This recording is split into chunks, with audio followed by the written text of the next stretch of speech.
Hello everyone, स्वागत है आप सभी का स्टेप टू सक्सेस क्लासेस में। जो उत्तर प्रदेश वन दरोगा भर्ती परीक्षा है 30 अप्रैल को जिसका आयोजन होना है, आज के वीडियो में हम लोग उसका जो 25वां टॉपिक है, जो आयोग ने लिस्ट दी थी सिलेबस की, उसका जो 25वां टॉपिक है, नाम है इसका वन पारिस्थितिकी, फॉरेस्ट इकोलॉजी। तो आज के वीडियो में हम लोग ये 25वां टॉपिक जो है इसकी स्टडी कर रहे हैं। ठीक है, इसके बाद एक टॉपिक और रह जाता है और आपका जो आयोग की तरफ से सिलेबस दिया हुआ था वो सिलेबस आपका कंप्लीट हो जाएगा। ये पूरा का पूरा सिलेबस जो है आपको फ्री ऑफ कॉस्ट पीडीएफ के माध्यम से टेलीग्राम से भी अवेलेबल है। आप ये टेलीग्राम ज्वाइन करके वहां से क्या कर सकते हैं, ये सारी फ्री पीडीएफ्स ले सकते हैं।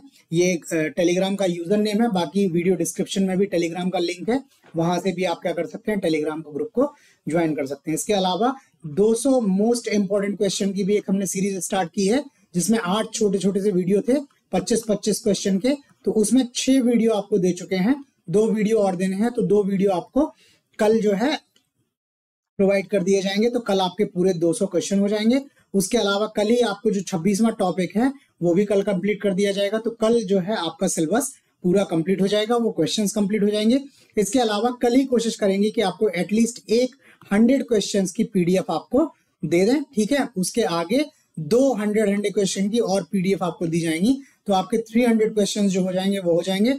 उसके अलावा टारगेट रखा है कि एक 50 क्वेश्चंस की पीडीएफ आपको दी जाए, जिसमें यूपी के मोस्ट इंपोर्टेंट क्वेश्चंस हो। ठीक है, यूपी से रिलेटेड वो एक आपको वीडियो दे देंगे। ठीक है, 50 क्वेश्चन का। उसके बाद अगर कुछ टाइम लगेगा तो फिर आगे देखा जाएगा।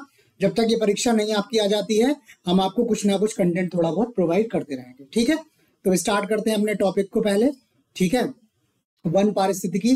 तो देखते हैं वन पारिस्थितिकी एक्चुअल में है क्या। तो पहले तो पारिस्थितिकी आप लोग जानते हैं, पारिस्थितिकी की जब हमने डेफिनेशन पढ़ी थी तो उसमें हमने पढ़ा हुआ था कि पारिस्थितिकी में क्या करते हैं आप, कि किसी पर्यावरण में जो जैविक और अजैविक घटक हैं और वातावरण है जो उसके चारों ओर, उन सबका क्या करते हैं, उनके अंतर संबंधों का अध्ययन करते हैं। ठीक है, तो अब वन का पारिस्थितिकी तंत्र वाली बात हो रही है, तो यहाँ पे क्या होगा, वन के भीतर क्या होंगे, जो जैविक अजैविक घटक होंगे, जो वन के चारों ओर वातावरण होगा, उसके बीच जो संबंध है, अंतर संबंध है, आप उसको क्या करेंगे, उसका अध्ययन करेंगे, उसे ही वन पारिस्थितिकी बोलेंगे।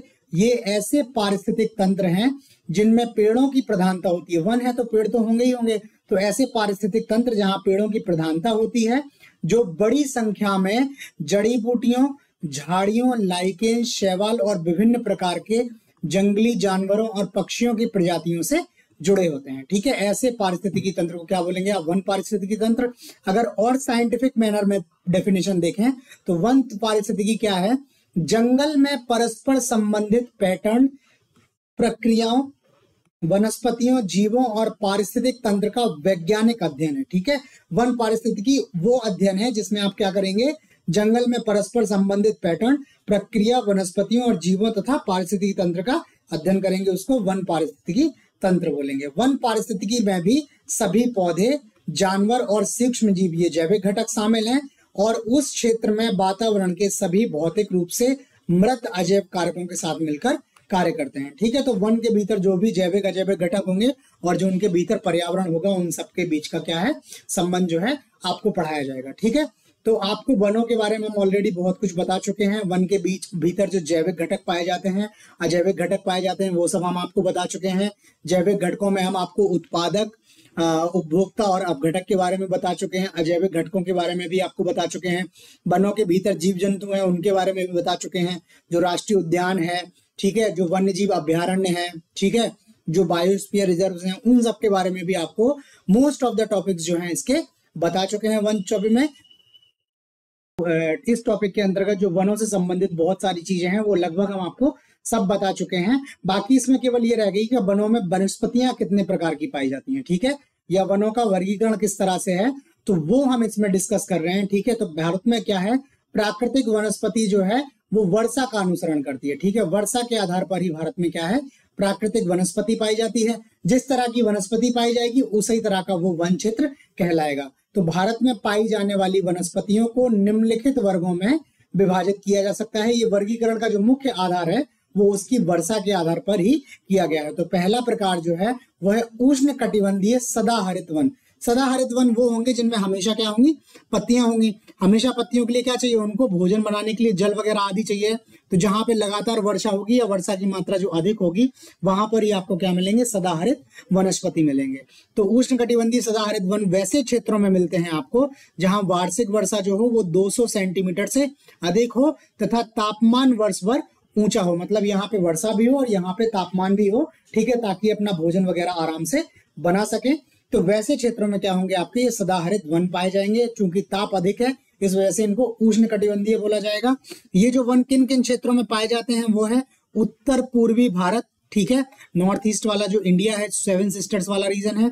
पश्चिमी घाट पर्वत का पश्चिमी ढाल, जैसे आपका जो वेस्टर्न वाला जो रीजन है, ये आपकी लाइन है, जो भूमि है आपकी मेनलैंड है, तो उसके यहाँ पे पैरेलल में आपके एक पहाड़ी श्रृंखला बोलते हैं जिसको पश्चिमी घाट पर्वत बोलते हैं। इसके इस तरफ वाला जो क्षेत्र है ईस्ट है और इस तरफ वाला क्षेत्र जो है वेस्ट है। तो इस पहाड़ी ढाल के वेस्ट वाला जो पश्चिम वाला क्षेत्र है, इस क्षेत्र में ये पाए जाते हैं, पूर्वी में नहीं पश्चिमी वाले में।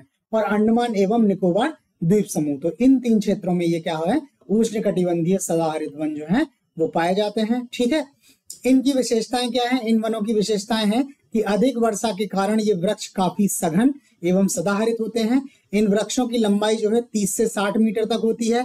एक्चुअल में क्या होता है, जब वर्षा जो है बहुत अधिक हो और वनों की सघनता बढ़ जाए तो वनों के भीतर, वृक्षों के भीतर जो है वो प्रकाश प्राप्त करने के, भोजन के लिए प्रकाश प्राप्त करने की होड़ होती है, जिसकी वजह से ये ऊपर तक निकल जाते हैं। जितना ऊपर ये पहुंचेंगे उतना अधिक ये प्रकाश क्या कर सकते हैं, ले सकते हैं। तो इस क्षेत्र के जो वृक्ष आपको मिलेंगे वो अधिकांशतः बहुत लंबे लंबे, बहुत ऊंचे ऊंचे जो है मिलेंगे। बाकी इनकी लकड़ियां भी जो होंगी वो काफी कठोर होंगी। कठोर होने के कारण ये लकड़ियां जो है आर्थिक दृष्टि से अधिक महत्वपूर्ण नहीं है। इनका अधिकतर उपयोग जलावन के रूप में किया जाता है। फर्नीचर वगैरह आप जब बनाते हैं तो आपको उसके लिए क्या है, मुलायम लकड़ी है जिसको उसको आकृति दी जा सके। अगर ये लकड़ियां कठोर हैं तो उनको आकृति देना क्या हो जाएगा, थोड़ा मुश्किल हो जाएगा। इस वजह से ये लकड़ियां जो हैं कठोर होने की वजह से ये इनका आर्थिक महत्वपूर्ण बहुत अधिक महत्व जो है बहुत अधिक नहीं है। ये मुख्यतः क्या है, जलावन के रूप में यूज होती हैं। इसमें जो मुख्य वृक्ष हैं वो है रबर, महोगनी, आबनूस, आयरनवुड, ताड़, बांस, बेंत, सिनकोना, रोजवुड आदि। ये जो है मुख्य वृक्ष हैं जो क्या बोले जाएंगे, आपके सदाबहारी, उष्णकटिबंधीय सदाबहारी वनों में पाए जाएंगे, उष्णकटिबंधीय सदाबहारी वृक्ष कहलाएंगे। नेक्स्ट जो है दूसरा है हमारा, वो है उष्णकटिबंधीय आर्द्र मानसूनी वनस्पति। यहाँ वार्षिक वर्षा कितनी होगी, 100 से 200 सेंटीमीटर के बीच। इनको क्या होगा, पतझड़ वन भी बोला जाएगा, बिकॉज ये मौसम के टाइम, एक मौसम में जिसको पतझड़ भी बोलते हैं, ठीक है, उस समय ये क्या करते हैं, अपनी पत्तियां गिरा लेते हैं, ठीक है। ये वन किन क्षेत्रों में पाए जाते हैं, तो पश्चिमी घाट पर्वत की पूर्वी ढाल, अभी हमने आपको पश्चिमी ढाल के बारे में बताया था, वहां पे कौन से पाए जाएंगे, सदाबहारी वन पाए जाएंगे। यहाँ पे कौन से पाए जाएंगे, मानसूनी वन। इसके अलावा हिमालय का जो तराई क्षेत्र है, बिहार, उत्तर प्रदेश, उड़ीसा, पश्चिम बंगाल, महाराष्ट्र, आंध्र प्रदेश, कर्नाटक, मध्य प्रदेश आदि, ये सब वो रीजन है जहां पर ये 100 से 200 सेंटीमीटर के बीच में वर्षा होती है। तो ये इनका क्षेत्र हो गया। इनकी विशेषताएं देख लेते हैं। इनकी विशेषता है कि आर्द्रता की कमी के कारण ये वृक्ष अपनी पत्तियां गिरा देते हैं जिससे मिट्टी की नमी नष्ट ना हो सके, ठीक है। बिकॉज ये क्या होगा, प्रकाश संश्लेषण में क्या है, जल की आवश्यकता होती है। तो अगर इनकी पत्तियां रहेंगी, भोजन की अधिक आवश्यकता रहेगी, तो ये क्या है, जमीन से अधिक जल खींचेंगे तो नमी क्या हो सकती है, नष्ट हो सकती है। इस वजह से ये वृक्ष क्या है, अपनी पत्तियां गिरा देते हैं। इनकी औसत ऊंचाई जो है वो 20 से 45 मीटर तक, और ये वन जो है आर्थिक दृष्टि से काफी महत्वपूर्ण है, ठीक है। इसके मुख्य वृक्ष जो है वो सागवान, साल या जिसको सखुआ भी बोलते हैं, चंदन, सहतूत, महुआ, आंवला, शीशम आदि। तो देख रहे हैं ये क्या है, इमारती लकड़ी के लिए भी महत्वपूर्ण है। चंदन के औषधि गुण भी बहुत है, ये आंवला जो है, महुआ जो है, इनके औषधीय गुण भी अधिक हैं। तो इस तरह से ये जो है वो वन, जो इनके वृक्ष हैं वो हर तरह से आपके लिए उपयोगी है। तीसरा जो है क्लासिफिकेशन वो है उष्णकटिबंधीय शुष्क मानसूनी वनस्पति। ये उन क्षेत्रों में होंगे जहां वार्षिक वर्षा 50 से 100 सेंटीमीटर के बीच होंगी। ये क्षेत्र कौन से हैं, ये पूर्वी राजस्थान है, उत्तरी गुजरात है, पश्चिमी मध्य प्रदेश है, उसके बाद दक्षिण पूर्वी उत्तर प्रदेश, दक्षिणी पंजाब, हरियाणा, पश्चिमी घाट पर्वत के वृष्टि छाया क्षेत्र। वृष्टि छाया क्षेत्र वो बोलते हैं जहां पर वर्षा नहीं होती है, बोलते हैं कि किसी छाया की वजह से क्या है, वहां पे वर्षा नहीं हो रही है तो ऐसे क्षेत्रों को वृष्टि छाया क्षेत्र बोलते हैं। तो पश्चिमी घाट पर्वत के वे क्षेत्र जहां पर वर्षा नहीं होती है, वृष्टि छाया क्षेत्रों में ये उष्णकटिबंधीय शुष्क मानसूनी वनस्पतियां पाई जाती हैं। इन वनस्पतियों की विशेषताएं देख लेते हैं। इन वनस्पतियों की विशेषता है कि इनकी ऊंचाई जो है वो 6 से 9 मीटर तक होती है। हालांकि इनकी जड़ें क्या होती हैं, काफी लंबी होती हैं ताकि वे अधिक गहराई से जल प्राप्त कर सके। चूंकि यहाँ पर वर्षा क्या है, कम है, तो इस वजह से इनको भोजन प्राप्त करने के लिए, जल बनाने के लिए जल की जो आवश्यकता होगी उसके लिए क्या करते हैं, अपनी जड़ों को काफी गहरे तक फैला लेते हैं। बाकी यहाँ पर क्या है, आपका जो है जल की कमी है, तो इस वजह से ज्यादा प्रकाश संश्लेषण की क्रिया ना हो और इनकी पत्तियों से ज्यादा जो है वो पानी का उत्सर्जन ना हो पाए, वाष्पीकरण ना हो पाए। इस वजह से इनकी जो छाल क्या होती है, मोटी होती है और पत्तियां मोटी होने के साथ साथ कांटेदार होती हैं ताकि वाष्पीकरण की गति को कम किया जा सके, जिससे ये कम मात्रा में पानी इससे वाष्पीकृत हो। इसके मुख्य वृक्ष जो है वो महुआ, बबूल, पलाश, तेंदू, खैर, बेर, बरगद, पीपल आदि ये पेड़ हैं। ठीक है, इसमें इन वनों में ये वाले पेड़ पाए जाते हैं। चौथा जो है वो है मरुस्थलीय एवं अर्ध मरुस्थलीय वनस्पतियां। ये वहां जहां 50 सेंटीमीटर से कम वर्षा हो, इनकी अधिकतम ऊंचाई 6 मीटर तक, वृक्ष जो है छोटी छोटी झाड़ियों के रूप में, जड़ें लंबी, पत्तियां मोटी एवं कटीली। ये क्षेत्र है पश्चिमी राजस्थान, उत्तरी गुजरात और पश्चिमी घाट का वृष्टि छाया प्रदेश। मुख्य वृक्ष जो है वो खजूर, नागफनी, बबूल आदि। ठीक है, बबूल कांटेदार वृक्ष है, लगभग सब जगह मिल जाता है आपको। ठीक है, तो लगभग आपने 3 बार देखा, तीनों बार बबूल यहाँ पर रिपीट हुआ है।